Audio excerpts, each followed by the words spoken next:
محمد سید القونین والثقلین والفریقین من عرب ومن عجم یا رب بالمصطفیٰ بلغ مقاصدنا واغفر لنا ما مضى یا واسع الکرم ان اللہ وملائکتہ یصلون علی النبی یا ایہا الذین آمنوا صلو علیہ وسلموا تسلیما اللہم صلی علی سیدنا و مولانا محمد وعلی آل سیدنا و مولانا محمد وبارک وسلم صلی علیہ بسم اللہ الرحمن الرحیم واذکروا نعمت اللہ علیکم اذ کنتم اعداء فألف بین قلوبکم فأصبحتم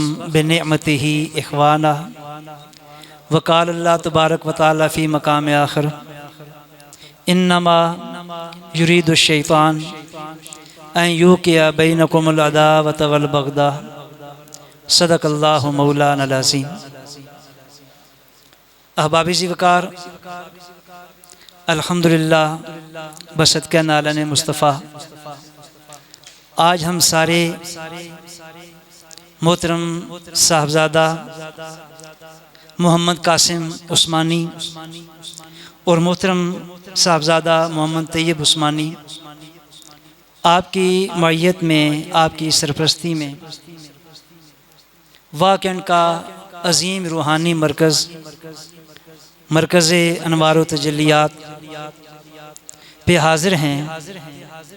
حضور قبلہ قدوۃ الاولیاء حضرت علامہ قاضی محمد طاہر عثمانی علیہ رحمہ آپ کی خدمت میں، اور یہ بات ہمیں یاد رکھنی چاہیے کہ جب انسان اولیاء، صلحاء، صوفیاء کی بارگاہ میں حاضر ہوتا ہے تو پھر کسی کی یہ جرأت نہیں ہوتی کہ وہ ان ہستیوں کی خدمت میں آ کے کوئی خطاب کریں۔ آج خطاب نہیں ہے، بیان نہیں ہے، آج چند اولیاء کے قدموں سے لی گئی خیراتی کلمات فریاد کی صورت میں، خطاب نہیں بلکہ السلام علیکم، فریاد کی صورت میں میں آپ کی خدمت میں پیش کروں گا، اس نیت سے کہ مالک ہمیں اپنی بارگاہ میں قبول فرما لے، ان اولیاء صوفیاء کے صدقے میں، ان کے قدموں میں بیٹھنا ہمیں ہماری فریاد کو سن لے، اپنی بارگاہ میں قبول فرما لے، ہم سب کو عمل عطا فرما دے۔ آپ احباب کافی دیر سے یہاں تشریف فرما ہیں، اور آج میں چاہوں گا کہ قرآن اور حدیث پاک کی روشنی میں اور میلاد مصطفیٰ صلی اللہ علیہ وآلہ وسلم کا آپ انعقاد کر رہے ہیں۔ حضور نبی اکرم صلی اللہ علیہ وآلہ وسلم کی وہ سیرت جو اللہ نے بیان کی، اس سیرت کے چند گوشے آپ کی خدمت میں عرض کرنا چاہوں گا، اور ایک دو باتیں صوفیاء کی آپ کی خدمت میں عرض کرنا چاہوں گا۔ آپ کافی دیر سے یہاں تشریف فرما ہیں۔ مسجد کے اندر بیٹھنا، آج کل خانقاہیں بالکل اجڑ چکی ہیں، بالکل بانجھ ہو چکی ہیں۔ آپ لوگ خوش نصیب ہیں کہ آپ اس خانقاہ سے وابستہ ہیں جہاں آپ کی جھولی میں یہ صاحبزادگان علم کے موتی بھی ڈالنے کی کوشش کرتے ہیں، اور روحانیت کی خیرات بھی آپ لوگوں کو عطا کرنے کی کوشش کرتے ہیں۔ اللہ ان صاحبزادگان کی یہ محنت اپنی بارگاہ میں قبول و منظور فرمائے۔ نہیں تو آج کے صاحبزادے، آج کے پیران عظام، آپ جانتے ہیں کہ چند نذرانے لینا، کتوں کی لڑائی کرانا، بٹیروں کی لڑائی کرانا، یہ ان کا گورکھ دھندا ہے۔ آج کل وہ پیر نہیں، اس کو پیر ہم نہیں سمجھتے، کہ جو کہ ہمیں اللہ کے گھر میں لے کے بیٹھ جائے۔ آپ مقدر والے ہیں کہ یہ صاحبزادگان اتنی محنت کر رہے ہیں کہ خود بھی تشریف فرما ہیں، آپ کو بھی لے کے اللہ کے گھر میں بیٹھے ہیں، اور اللہ کے گھر میں بیٹھنا کوئی معمولی بات نہیں۔ حدیث پاک کے اندر آتا ہے، یہ حدیث بڑی آپ نے غور سے سماعت کرنی ہے۔ حدیث پاک کے اندر آتا ہے، میں بتانا چاہتا ہوں کہ اللہ کے گھر میں بیٹھنا، آ جانا، یہ وہ مقدر ہے کہ جس مقدر پر ملائکہ بھی رشک کرتے ہیں۔ ایک شخص، حدیث پاک، وہ اللہ کے گھر میں آیا، مسجد میں آیا اور واپس چلا گیا۔ اللہ نے ملائکہ سے پوچھا کہ فرشتوں بتاؤ۔ اب یہ حدیث پاک ہے، آپ نے دل کے کانوں سے توجہ سے یہ سماعت کرنی ہے۔ پھر جب یہ سماعت کریں گے جو ہمیں سبق ملے گا، اتنا شاندار سبق ہے کہ آپ کو بڑی ایک روحانی خوشی اللہ تعالیٰ اس حدیث پاک کی وجہ سے عطا فرمائے گا۔ آپ کو مزہ آ جائے گا اللہ کے گھر میں بیٹھنا۔ پھر اللہ کے گھر میں بیٹھنا ہمارے اوپر بوجھ نہیں رہے گا، بلکہ اسے ہمیں لذت ملے گی۔ ابھی مقصود کھوکھر صاحب فرما رہے تھے نا، فَاسْتَبْشِرُوا، خوش رہا کرو، خوشخبری سنایا کرو۔ تو میں آپ کی خدمت میں یہ خوشخبری آپ کو سنانا چاہتا ہوں، ایک فریاد کی صورت میں، کہ یہ صاحبزادگان آپ کی کتنی بھلائی چاہتے ہیں۔ یہ آستانہ آپ کو کہاں سے کہاں لے جانا چاہتا ہے۔ اللہ نے اس بندے کے بارے میں پوچھا فرشتوں سے کہ فرشتوں بتاؤ میرا یہ بندہ کہاں سے آ رہا ہے۔ کیا سوال کیا؟ اونچا بولیں۔ ہاں، فرشتوں بتاؤ میرا یہ بندہ کہاں سے آ رہا ہے۔ فرشتوں نے عرض کی، باری الہا، تیرا یہ بندہ تیرے گھر سے آ رہا ہے۔ اللہ نے یہ سوال نہیں کیا کہ اس نے وہاں جا کے کتنی عبادت کی، کتنے نوافل پڑھے۔ عبادت کا درجہ اس سے بھی اونچا ہے، نوافل کا درجہ اس سے بھی اونچا ہے۔ اللہ کی بارگاہ میں آ کے آہو بکا کرنا، اس کی بارگاہ میں فریاد کرنا، اپنی مناجات بیان کرنا، سجدہ ریزی کرنا، اس کی تسبیحات و تحلیلات بیان کرنا، اس کی کبریائی کے نغمے الاپنا، ان کا درجہ اس سے اونچا ہے۔ ابھی فقط یہ سوال کیا جا رہا ہے کہ میرا یہ بندہ کہاں سے آ رہا ہے۔ فرشتوں نے عرض کی، مولا تیرا یہ بندہ تیرے گھر سے آ رہا ہے۔ اللہ نے فرمایا کہ فرشتوں گواہ ہو جاؤ، مجھے اپنی عزت کی قسم کہ میں نے اپنے اس بندے کی بخشش کر دی ہے۔ بات سمجھ آ گئی؟ اللہ نے کیا انعام عطا کیا؟ بخشش بڑی چھوٹی چیز ہے۔ اللہ نے، اگر ہم غور کریں اس حدیث پاک کے اوپر، تو اللہ نے بخشش سے بھی ایک اعلیٰ انعام عطا کر دیا، اور وہ انعام کیا ہے دوستو؟ پھر آئیے حدیث پاک کی طرف۔ یہ سبق ہے نا، جو فریاد میں نے بتایا کہ فریاد ہے، فریاد کرنی ہے، تو فریاد کے اندر ایک جملہ بار بار بولا جاتا ہے، دہرایا جاتا ہے۔ خطاب نہیں ہے، کوئی ملفوظات نہیں ہیں، فقط معروضات ہیں، چند فریادی کلمات ہیں۔ تو پھر آئیے حدیث پاک کی طرف۔ سوال اللہ نے کیا کیا؟ فرشتوں بتاؤ جی، نہیں، مکمل بات کریں، میرا یہ بندہ کہاں سے آ رہا ہے۔ پتہ یہ چلا کہ لوگوں، اللہ کے گھر میں آ کے بیٹھ جانے والوں اور اللہ کے گھر کی صفائی ستھرائی کا اہتمام کرنے والوں، اللہ نے تمہیں وہ مقدر عطا کیا ہے کہ اللہ تمہارے لیے بخشش کا اعلان بعد میں کر رہا ہے، تمہیں اپنا بنانے کا اعلان پہلے کر رہا ہے۔ فرمایا یہ میرا بندہ، اس نے تمہیں، ہم لوگوں کو اپنے گھر میں بیٹھنے کے صدقے میں دوستو بخشش کی بات بعد میں ہے، اپنا بنانے کی بات اور اپنائیت کی بات، جسے اللہ اپنا کہہ دے، جسے اللہ اپنا کہہ دے۔ اور میں عرض کر دوں کہ ایک بوڑھی عورت اللہ کے گھر کی صفائی کیا کرتی تھی، اللہ کے گھر کی، تو ابشا کی رہنے والی ایک عورت تھی، مدینہ پاک کی مسجد نبوی کی صفائی کرتی، اس کا وصال ہو جاتا ہے۔ اللہ نے مسجد میں آنے والے کو اپنا بنا لیا۔ اب آئیے حضور کی بارگاہ میں کہ حضور کیا کرم فرماتے ہیں صلی اللہ علیہ وسلم۔ وہ بوڑھی عورت اللہ کے گھر کی صفائی کیا کرتی تھی۔ یہاں آپ کے مسجد میں اللہ کے گھر کی صفائی کرنے والے موجود ہیں نا؟ کوئی خادم ہوگا، کوئی آ کے محلے کے جوان ہوں گے کام کرنے والے۔ آئیے آپ کو بھی آپ کے مقدر کی فضیلت اور درجہ آپ کی خدمت میں عرض کر دوں۔ وہ عورت صفائی کرتی تھی، اس کا وصال ہو جاتا ہے، وہ فوت ہو جاتی ہے۔ حضور نبی اکرم صلی اللہ علیہ وآلہ وسلم اس کے وصال کے چند دن بعد صحابہ کرام سے پوچھتے ہیں کہ میرے صحابیوں بتاؤ، فلاں عورت جو اللہ کے گھر کی صفائی کرتی تھی وہ نظر نہیں آ رہی۔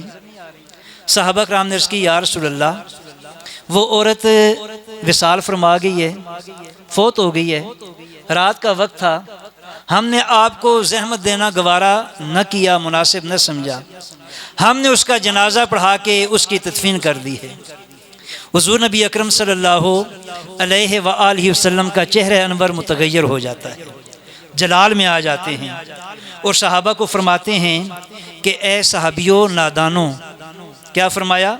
نادانوں، جب تمہارا کوئی مرتا ہے مجھے بتاتے ہو، اور جب میرا کوئی مرتا ہے مجھے نہیں بتاتے۔ بات سمجھ آ گئی؟ کیا فرمایا؟ جب تمہارا کوئی مرتا ہے مجھے بتاتے ہو، اور جب میرا کوئی مرتا ہے مجھے نہیں بتاتے۔ اور بات ہے صوفیاء کی، اولیاء کی۔ ایک ولی کامل کے قدموں میں ہم بیٹھے ہیں۔ ہاں جی، آئیے ایک بات اور عرض کر دوں۔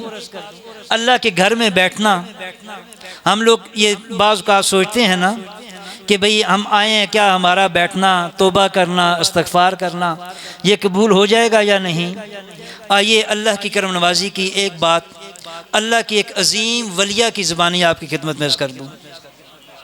ایک شخص ہے، بڑا گناہگار ہے، جب گناہوں کا بوجھ بہت زیادہ ناقابل برداشت ہوا، توبہ کا ارادہ کیا، کسی سے پوچھا، کوئی خشک بندہ جسے اللہ کی شان کریمی پہ ایک یقین کم تھا، اس کا پختہ یقین نہیں تھا، اس سے جا کے پوچھا کہ بتاؤ میں نے فلاں گناہ کیا ہے، فلاں گناہ کیا ہے، فلاں گناہ کیا ہے، بڑے بڑے کبائر گناہ میں نے کیے ہیں، بتاؤ اگر میں کوئی توبہ کر لوں، اللہ کے گھر میں چلا جاؤں، توبہ کر لوں تو کیا میری توبہ قبول ہو جائے گی؟ تو وہ کہنے لگا نہیں، تو نے تو بڑے بڑے گناہ کیے ہیں، یہ توبہ قبول نہیں ہوتی، تو بخشا نہیں جائے گا۔ اب وہ پریشانی کے عالم میں جا رہا ہے، جاتے جاتے اس کی ملاقات اللہ کی ایک عظیم ولیہ کاملہ ان سے ہوتی ہے، حضرت مائی رابعہ بصری سلام اللہ علیہا۔ ان سے ملاقات ہو جاتی ہے۔ بتا رہا ہوں صوفیاء، اولیاء لوگوں کی امید جو ہے نا، اس امید کو مزید پختہ کرتے ہیں، اس کو کمزور نہیں کرتے۔ اللہ کی شان رحمت کو نا اجاگر کرتے ہیں، اس کو ماند نہیں ہونے دیتے۔ اور اگر ہم ایک بات اور میں آپ کو عرض کر دوں، اللہ کی شان رحمت، اس کے ساتھ جس کا تعلق مضبوط ہو جائے نا، تو اس شخص کی دنیا آخرت اللہ تعالیٰ اسے کامیابی عطا فرما دیتا ہے۔ اور اولیاء صوفیاء یہی کام کرتے ہیں۔ حضرت مائی رابعہ بصری سے وہ شخص پوچھتا ہے، مائی صاحبہ نے ان سے پوچھا کہ بیٹا بتا کیوں گردن جھکا کے جا رہا ہے، کیوں پریشان حال ہے؟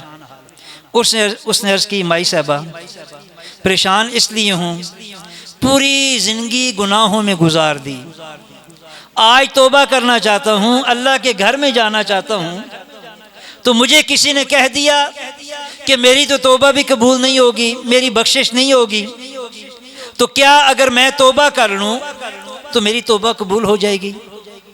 اب ان کا جواب سنیے، صوفیاء کی بات ہے نا، اولیاء کی بات ہے، ان کا جواب سماعت کیجیے۔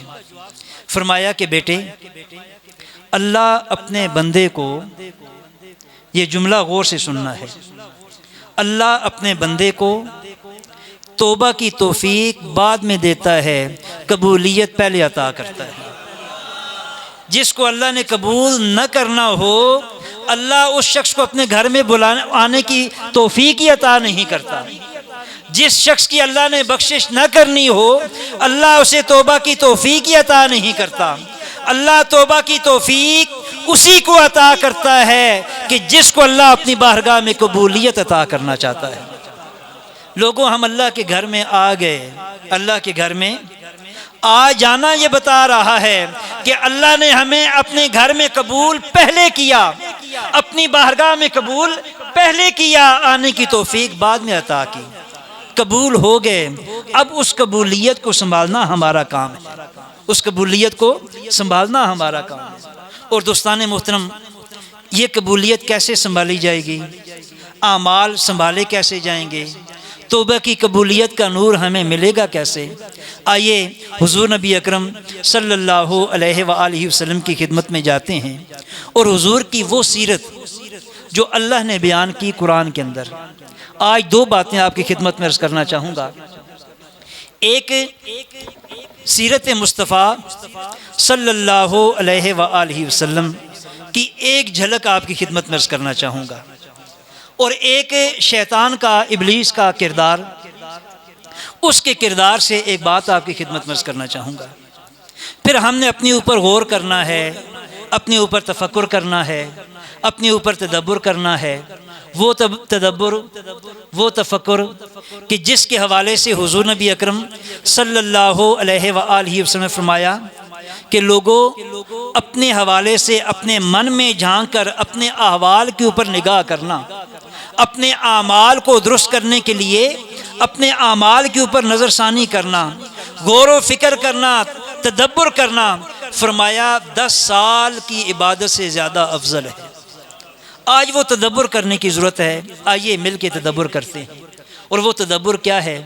میں 2 کردار آپ کے سامنے رکھوں گا، ایک حضور کا کردار اور حضور کی سیرت، اور ایک شیطان کا کردار۔ اور پھر اپنے اوپر یہ غور کرنا ہے کہ ہم کلمہ تو حضور کا پڑھنے والے ہیں، مگر کیا حضور کی تعلیمات اور حضور کی سیرت پر چل رہے ہیں، یا کہیں شیطان کے بہکاوے میں رہ کر زندگی گزار رہے ہیں؟